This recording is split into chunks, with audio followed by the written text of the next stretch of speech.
Lagos is a unique city in constant evolution. It is the most populous urban settlement in Nigeria, the fastest growing in sub-Saharan Africa, and the sixth in the world, with the largest and the most extensive road network in West Africa.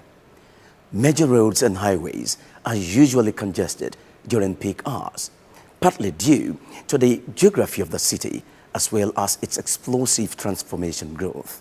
And this has given rise for the need of an organized structure with lean bureaucracy to efficiently and effectively deliver a strategic plan to address the transport needs of the state. Good evening. I am Obafemi Craig. The Lagos Metropolitan Area Transport Authority, LAMATA, is the agency of government set up with top precedents to provide an enabling framework that will guarantee a sustainable transport system for the state. Tonight, we shall be discussing transport infrastructure, system, and sustainability in the state. Good evening. I am Kate Harmony. Welcome to the program and join us after the break.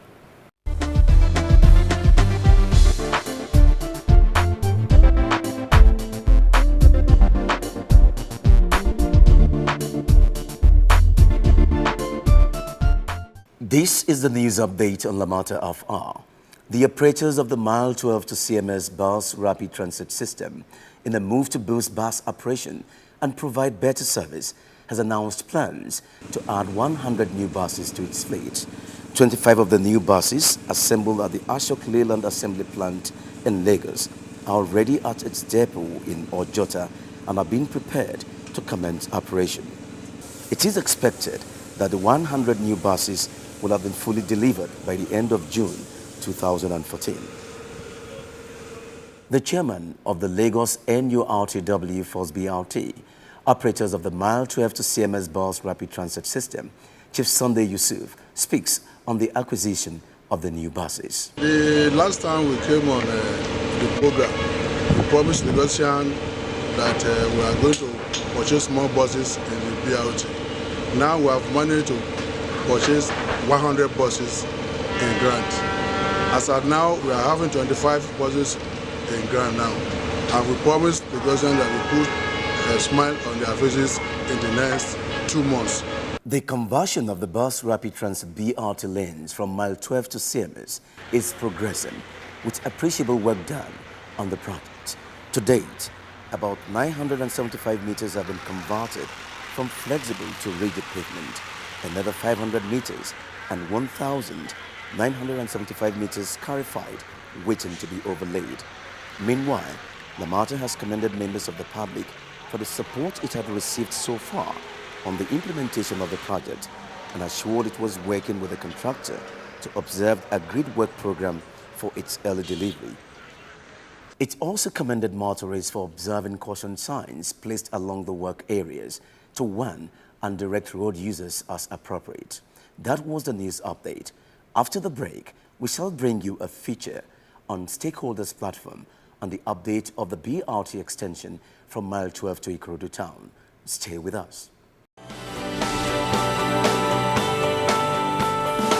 Basically, what LAMATA does is to coordinate public transportation in Lagos State, and we came up with a transport master plan. Developed together with the World Bank, the objective of this plan is finding long-lasting solutions for the problem of transportation in Lagos. Currently under its first steps of development, the plan has already proven itself a big success, dramatically increasing the connectivity in a city in continuous expansion and enjoying an unparalleled demographic and economic growth. Our responsibility is to ensure that we provide the necessary infrastructure to meet the growth, to improve the quality of life, to improve the standard of living, and to make Lagos a vibrant and livable city in years to come.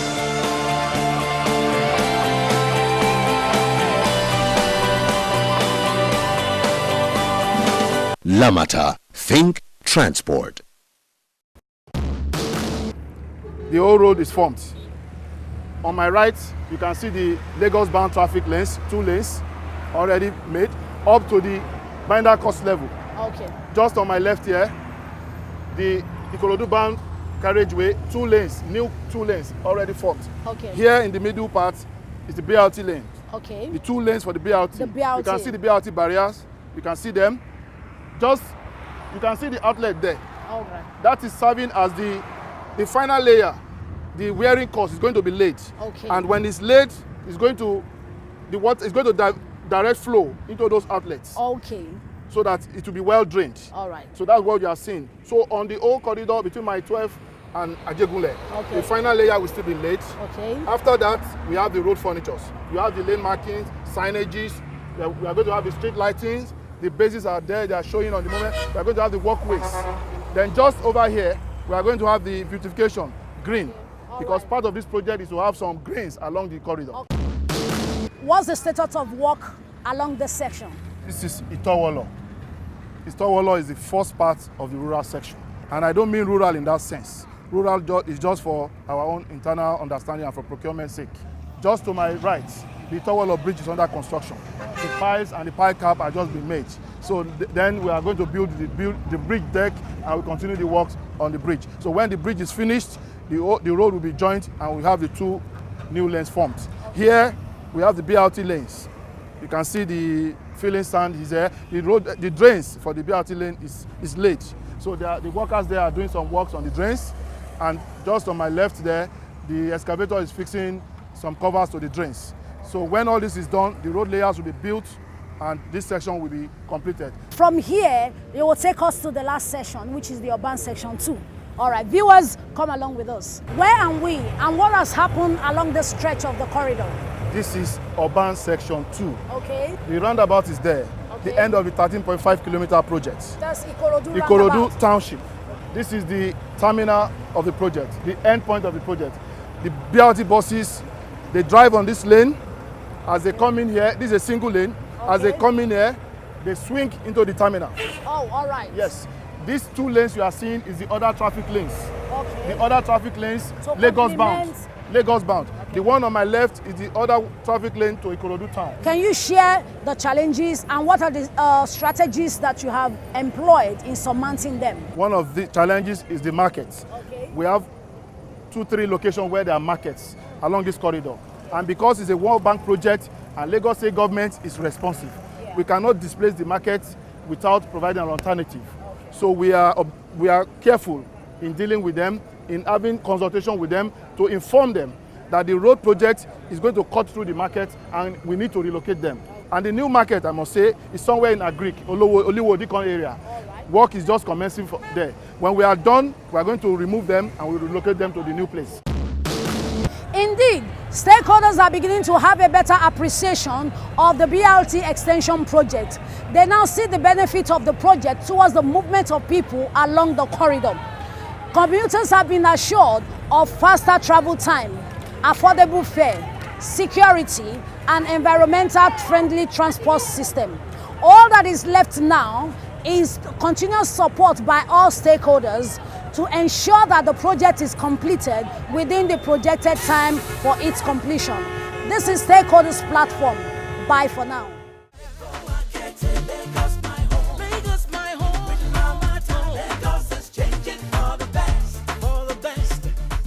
Thank you for staying with us. It's still Lamata Half Hour.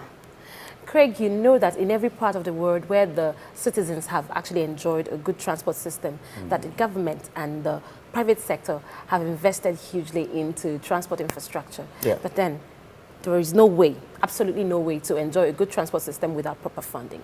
Well, Kate, I quite sincerely agree with you, and Nigeria is no exception with the Lagos transport system as an example. If you care to know, funds played a vital role in this project. But then, what is funding without a proper plan?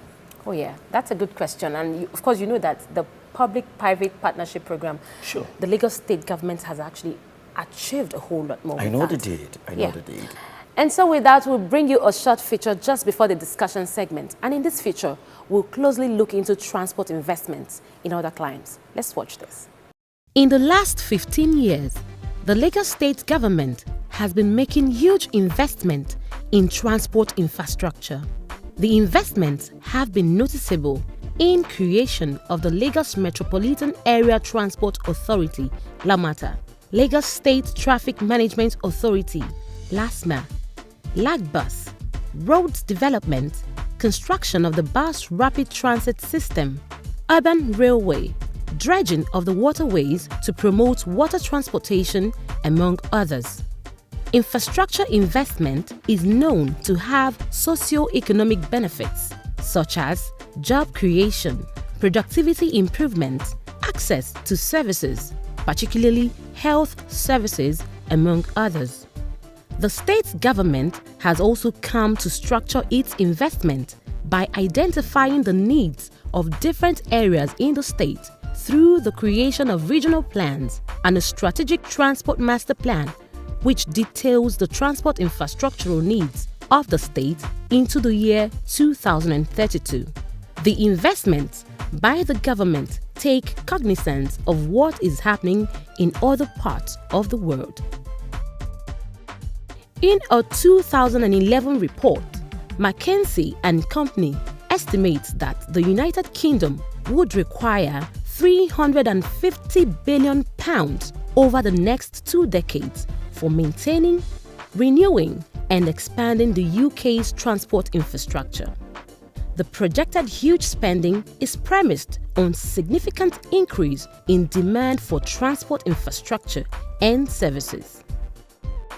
Singapore, a country rated as #1 in the top 10 most attractive country for infrastructure investment, is a high-performing country with regards to infrastructure assets and investments. It is considered as a safer long-term investment destination.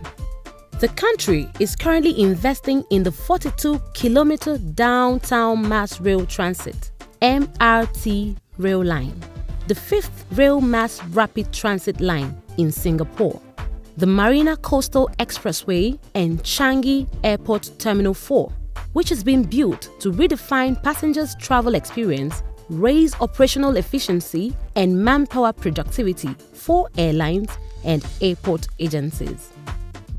The desire of the Lagos State government, therefore, to continuously invest in infrastructure, particularly transport infrastructure, is seen as a step in the right direction.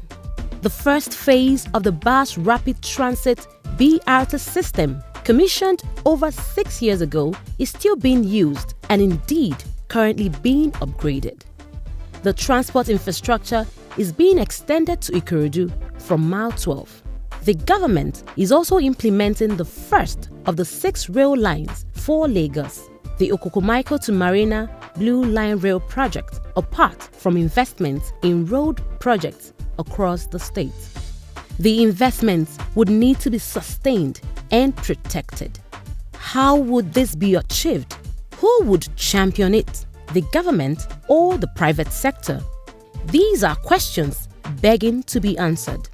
However, it is expected that by 2032, when the entire transport infrastructure proposed by the Strategic Transport Master Plan must have been implemented, Lagos will rank as one of the vibrant and livable cities in the world, with the transport system keeping the city moving.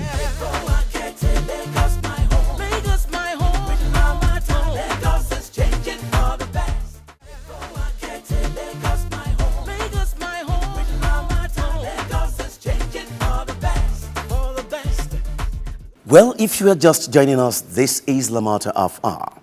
We have been touching on the topic, transport infrastructure, system and sustainability. To take the discussion deeper, we have with us our guest, an icon and one of the pioneer planners of modern transportation as far as sub-Saharan Africa is concerned. He holds a PhD in transport economics and has worked several years with the World Bank. He is one of the intellectuals behind the setting up of Lamata and has looked into several studies on the Lagos transport system. He was tasked with the responsibility to convince the Lagos State government and the World Bank to come up with the Lagos Urban Transport Project, LUTP, and to provide funds for its implementation. Our guest, Dr. George Banjo, you're welcome to the program. Thank you. So, what are the considerations for determining transport infrastructure in the state? The first and most important is the will of the people and of those who are in positions of authority to improve the transport in the states. And I think that was the unique combination that came together in 2000 when Asiwaju Tinubu took the courageous decision to establish Lamata. When I say courageous, I say it because many of the facts in front of him did not say that Lamata will succeed. But he took the decision, and I'm just happy that that decision has proved to be the correct decision. Lamata has worked, and it is working. And because Lamata has worked beyond expectation, you now have people from literally all over the world coming to Lamata wanting to know how and why Lamata is working. I mean, I think, Lamata is working also, of course, because of succession. Asiwaju Tinubu was followed by a governor who was equally committed to ensuring the success of Lamata. And maybe I said people, and I said people in authority. People in authority. The third important factor is actually continuity. You do not build a world-class transport system overnight. It is through the action of several people, several administrations, over a period of time, using a consistent policy and having people in place who are empowered to use the talent, the expertise that they have. That is how you build a world-class transport system.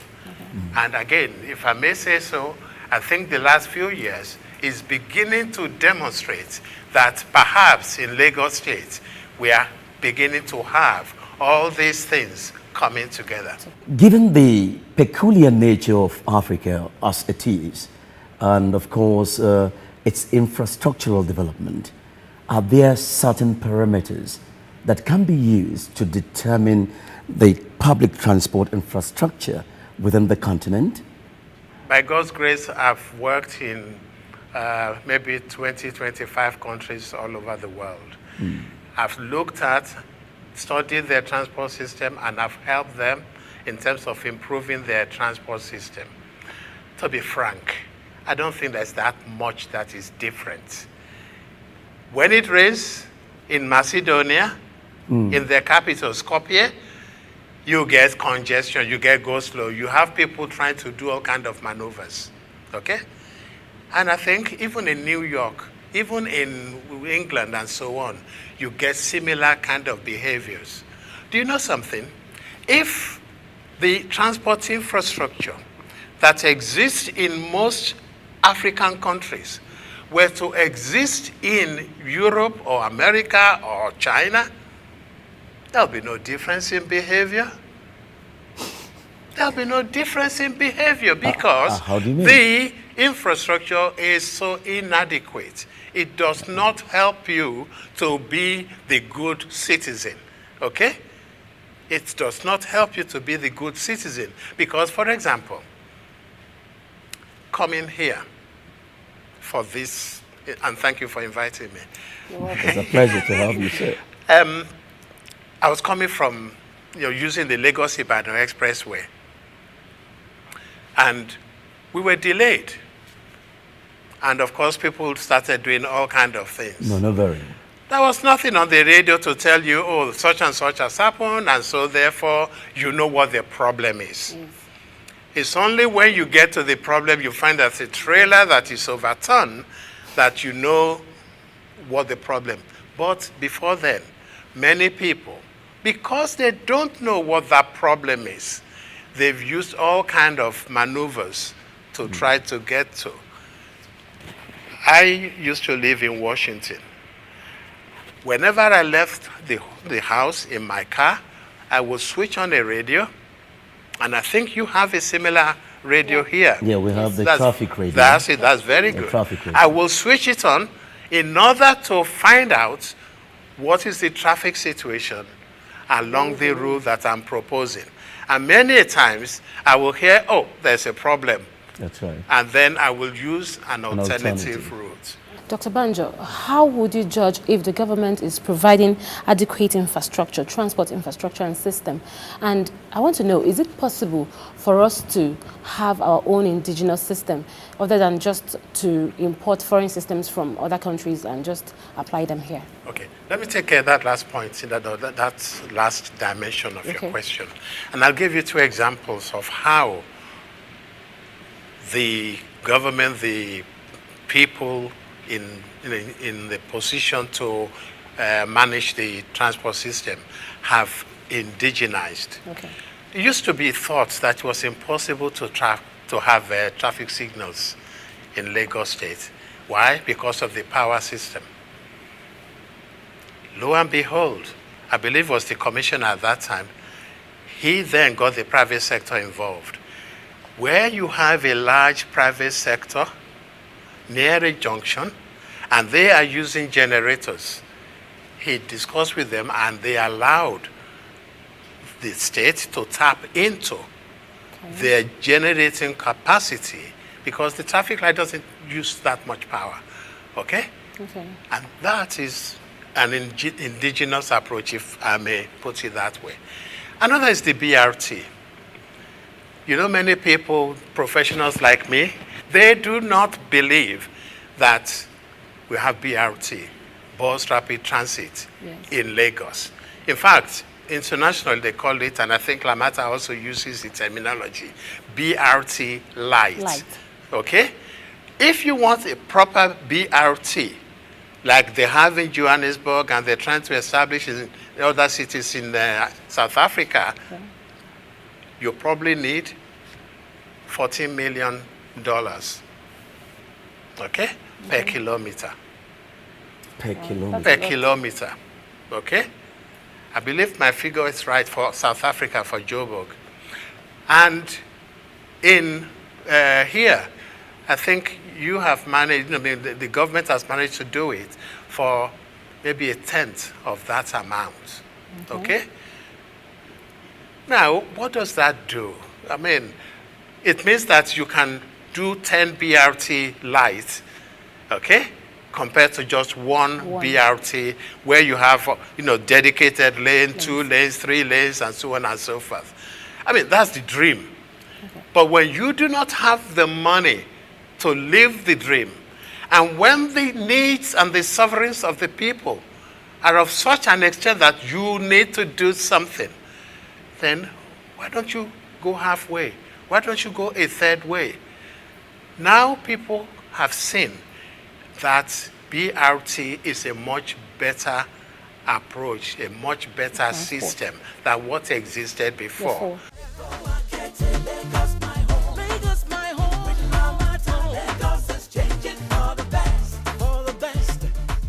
Basically, what we are saying today is the fact that failure to plan is planning to fail. And due to the intensity of today's topic, we plan to bring you the concluding part of this discussion next week. So see you then. Lagos, my home. With Lamata, Lagos is changing for the best. BRT lanes, modern rail lines, pedestrian